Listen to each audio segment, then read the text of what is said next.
Thank you. I really appreciate the opportunity to be here and to comment on the part with the perspective of a payer. Let me first describe what payers are, because we've changed. Okay? We're no longer just insurance companies. We're no longer employers who are paying for their employees, but you now have a growing number of providers, whether they are physicians, nurses, pharmacists, and others, who are now making decisions as it relates to coverage based on shared savings and capitation arrangements that are moving fast in the community. With that being said, I have past experience of being in those shoes for 18 years when I was managing a capitated practice where I was responsible for 40,000 members who were half commercial, meaning working people, and half Medicaid. And that switch in decision making is a very daunting one where you're needing to look at the evidence that you have, which is what you, at that time, I'm pretty old, you have to go to journals and randomized clinical trials to get your information.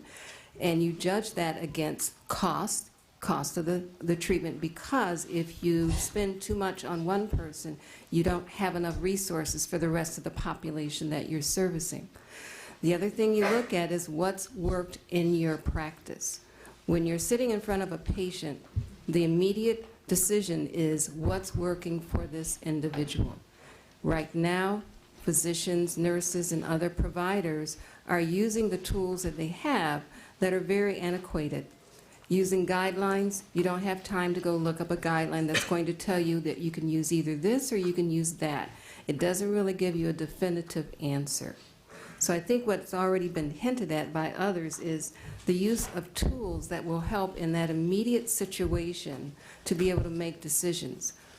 Why is that important?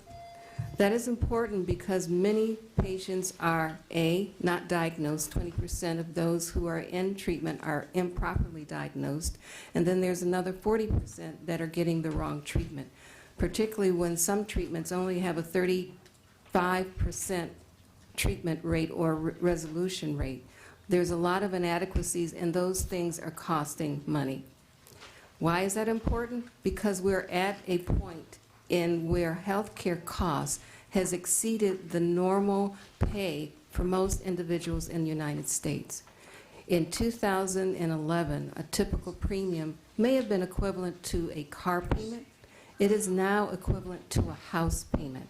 Most people can't afford that. They cannot afford any more experimentation that doesn't have good outcomes and produce the kind of outcome that is needed. Thank you.